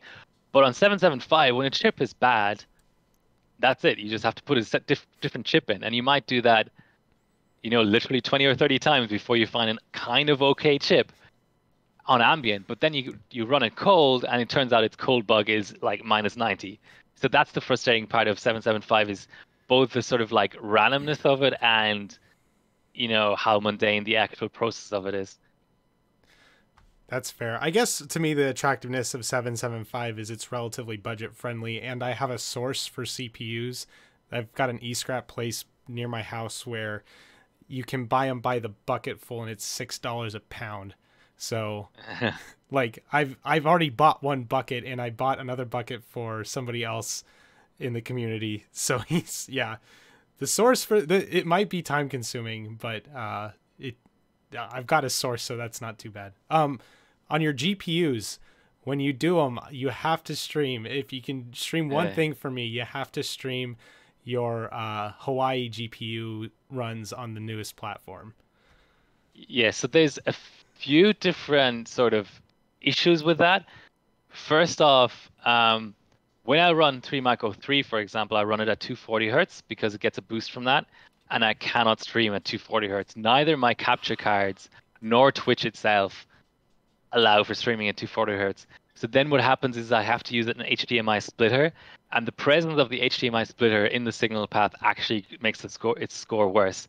So I can do like pre-testing on stream, but the actual final score on cold, I would have to find a way of pointing the camera at the screen basically, because there's no way around it. I know that the Truth Man, if you know him, who used to do overclocking TV, he found a way of like splitting an analog VGA signal and then running your like monitor on VGA, and then you need a VGA streaming card, like a capture card, Oh. and apparently that gets rid of that extra latency. But I'm not really prepared to go through to all of that trouble just for one or two benches. Um, the other thing with GPUs is it'll probably be in my winter, because right now the dew point is so high, it's so humid that like I'll be running a chiller at 19 degrees Celsius, because below that I need to wrap all my pipes and stuff, or else I get water dripping all over my cards and stuff. And especially with a full cover block, that kills your cards quickly. But yeah, Hawaii, I do have a couple of what are they called? MSI Lightnings, and I have a 295X2, so I can definitely stream that. It'll just be something that'll need a little bit more preparation than my average 2D stream. Fair enough, fair enough. I can't blame you there. And yeah, I know that like you guys winters are summer, right? It's just inverse. Yeah. So right now is basically a northern hemisphere July. So the worst of the summer. Gosh, that kind of gave us a little bit of an advantage. Well, if you're willing to bench outside, a little bit of an advantage in Country Cup, since it's the end of the year, so our winter and your summer. Yeah. I don't want to keep reiterating it, but the stack is kind of the deck is kind of stacked against Australia at Country Cup time, because it's like the summer holidays, and yeah, it's all this weirdness. But we've worked around it in the past, so we will in the future. Don't worry. So I just wanted to ask you, like, unless there's other questions, can confirm Shaggy about all-day core scaling. Okay, there don't seem to be any questions that I can see. But anyway, I wanted to ask you, like, your YouTube. Apologies, but I haven't watched any of your videos yet, but I will probably watch some today. So is it more, what's the sort of general idea of your YouTube? Do you sort of mix XOC and sort of casual daily overclocking? Or what are sort of like the topics you like to cover on your YouTube? So traditionally, it's been like just covering some weird tests on computer stuff. Everything from reviewing a GPU to a lot of GPU and CPU reviews, testing different methods. Like I figured out, because I was sick and tired of spending money on thermal paste, that Old Spice pomade is a very effective temporary thermal paste. So I made a video about that. But having said that, so very little XOC stuff was in it, but because it's become such a passion of mine in the past 6 months, that's probably the direction I'm going to start going with the channel, and also because I want to see XOC grow a lot more than it has. I have seen some growth this year between me and a few other people coming into the community, but I would really like to see it grow, because I think it's a lot more accessible to people than they realize. And a lot of people, I can't believe I'm going to avoid going on a rant, but regardless, I think that it's really cool. So it's probably going to become a more consistent theme in the channel. So it'll probably become closer to 50% of the content. I would still like to do specific hardware reviews and some oddball videos to maintain traditional audience, and hopefully through maintaining a traditional audience, those people will then pick up on the XOC stuff and maybe join XOC. But I also, like I said at the beginning of the stream, want to start a podcast, which we will probably upload to the YouTube channel regularly, and that would definitely be something that would just consistently be XOC all the time. It just hasn't started yet. And yeah, hopefully that's something that will happen in the near future. Like I said, this is more or less a dry run of that. So probably not something, it's cheap Linus Tech Tips, like super cheap Linus Tech Tips. That's the easiest way to put it right now, but it's not going to stay that way forever. Cool. Yeah, I think that, I mean, there's never enough XOC content basically. Like Tag has started doing some videos recently. There's always been Billzoid, of course, and Lumi and stuff. But I feel like, you know, even I like would love to just have more videos around just for me to watch. Never mind people who are new to it, you know. So like I constantly talk about this on my stream. Like I maintain a list of other XOC streamers on my stream, and I'm almost like, this is not competition, you know. Like it's like there's so few streamers around that like an extra one can only be positive because you know there's like I feel like there should be XOC streaming 24/7, you know, and we're so far away from that that yeah, bring it on as much extra content as possible. And I think I know the rant you were thinking about going on, and like I totally agree that like it's a bit of a weird sort of uphill battle where you know you might upload a video or something and then someone in the comments will be like, oh, but this is not daily stable, or what is the practical application of this? I've got so many comments of that over the years, and it's just one of those things. I don't really get angry about it or whatever, but people either get it or they don't, you know? Like they either understand that XOC is pretty much totally separate from gaming and daily OC, or they don't, you know? Like I don't know what to even compare it to. Like I watch chess, you know, and people are like, "That's not a sport," you know. Why are you watching that? That's so boring or whatever. But it's like you either get it or you don't, and it's the same with the XOC.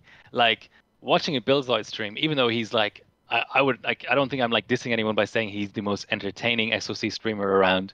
Even though he's the most entertaining one, there's still a lot of dead air. But to me, that's almost just like suspense or excitement. But for someone tuning in who just doesn't have an affinity for XOC, they're like, what is this guy doing? I don't see like a game running, you know, like, you know. So yeah, it's just I think we sort of as a community sort of have to accept that, for lack of a better word, there's certain people that can be converted to being fans and other people who can't, and that's just not a bad thing or a good thing. It's just that's just the way things are, you know. Yeah, absolutely. And so I think I've got a small opportunity. My YouTube channel isn't that big, but I've got a small opportunity to put a little bit more face on the XOC community. And the way I try to describe it to people who don't understand what it is, because you're right, so many people just don't get it. It's our form of video games. Like, I don't play video games much anymore because I'm benching and I'm tweaking and I am competing to get the best score, whether it's competing against my personal best score or somebody else's best score in Hardware Bot or in Country Cup. Like it's a competition in its own way, just like winning at Fortnite is a competition. Or just like another way to look at it is it's like drag racing for PCs. Like why do people build up their Honda Civics? Because they're never going to beat a Lamborghini. I mean, technically you can, but the point isn't about beating a Lamborghini around a track or beating a Hellcat down a drag strip. The point is to put just your passion and love into something that you can just compete in with other people and get the enjoyment of seeing that score go up and up and up with this new piece of hardware, this minor tweak you made to the operating system, or running it on a LN2 versus single stage phase change or something like that. Like that to me is the best way of explaining what XOC is. It's just, quite frankly, it's cheaper than cars. So it's a lot, it's easier to get into in some senses, and just trying to explain that to people that you can have this hobby that is computers, but is not relatable to the vast majority of PC users. That's the best way I've been able to come up with it. But I really want my YouTube channel to start bringing people into that fold, and it's been a passion of mine. XOC hasn't been a passion of mine for years, but overclocking is something I've always done in my spare time since I started building PCs. So the fact that I'm part of the XOC community now is really exciting for me, and I feel like I've got an opportunity to bring a face to it that hopefully can get more people involved. Yeah, hopefully. I mean, yeah, we've had a lot of people over the years doing streams and stuff, but like this this is the time for it, you know, because streaming in general is just bigger than it's ever been, and being stuck at home inside is bigger than it's ever been. So like benching in a lot of ways is like the ideal pandemic pastime, right? Because you don't meet anyone else in person. You're just in a room on your own. So, yeah. Absolutely. By the way, you did mention Tag's videos. If you guys haven't seen Tag's videos, if somebody can link it in the chat, his YouTube channel, go ahead and subscribe. Man, he will save you so much time when it comes to researching motherboards. Like, his motherboard roundups are fantastic. It saved me money because I was going to pull the trigger on some X58 motherboards, and he listed them as like not being worth it. And it's like, oh, that really helps me out in not wasting money. So even if you're getting into XOC, watch his motherboard roundups. They will save you money in getting started. So definitely check out Tag's YouTube channel. Definitely worth the watch. Also, it sounds like we're kind of wrapping up here, so check out Unity's Twitch channel.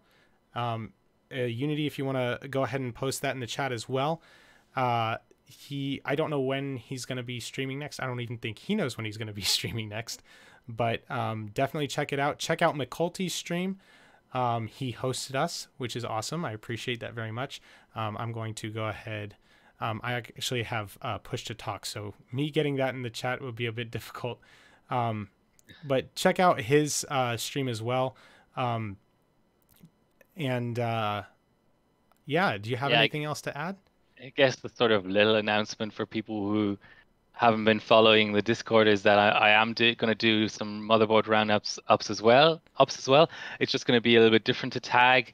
I don't know, for some reason I have an allergy to canned content. I hate like doing multiple takes and stuff. So what I'm going to do is next stream, which hopefully will be next weekend, I'll do an AM4. So I don't want to like step on Tag's toes. And anyway, the platforms he's doing roundups for, I have no idea about. So it works out well. So he's basically done roundups for old Intel platforms so far. So I'm going to start with new AMD, and I'm going to do an AM4 roundup next stream, and I'll then cut that down. I'll do it live on stream, but then I'll cut it down and put it on my YouTube as well. And then the sort of rough plan is to do an AM3, an AM3 Plus, and an FM2 and an FM1 roundup. So that'll take me like a month to do or whatever. And then maybe when all that's done and there's like a positive reception and people don't tell me I'm full of crap and don't know what I'm saying, what I'm talking about with those platforms, I might do other AMD platforms like AM2 Plus. But yeah, that's sort of the idea. Is I still won't be uploading like dedicated YouTube videos on my channel, but I'll do sort of like semi-canned content on a stream and then cut it down and upload that separately. That's the idea. Awesome. I'm glad to hear that. That's definitely very helpful content. Yeah, anything that can help make it simpler for people to get into this hobby, I think is going to be excellent. So I'm glad to hear you'll be doing that. Yeah, as far as I'm concerned, we're more or less finished. Any final words? No, that's it. Well, thanks for inviting me to your stream. And yeah, I hope people enjoyed it. It was a pretty comprehensive look at Country Cup, and yeah, just let me know if you ever have any questions about anything I can maybe help you with on XOC, because I know that it can be really frustrating getting started. It's got a pretty steep learning curve, but otherwise, yeah, maybe talk to you again on some sort of future podcast or something. Yeah, absolutely. Thank you so much for coming on. I really appreciate it. Had a great conversation covering all this stuff. I actually didn't even change the title in my stream for this. I can't believe that. That's the common thing that happens. Oh my gosh. So yeah, that's a little embarrassing. But anyway, with that, thank you all for tuning in. Thank you so much, Unity, for joining us. I will be posting, if you haven't seen our Discord, go to my YouTube channel, youtube.com/techtested. You can get the link to our Discord there. And definitely check out all the channels we listed: Unity, McCulty, Tag's YouTube channel. And yeah, I will catch you guys all in the next one. Thanks for joining us. Bye, guys. See ya.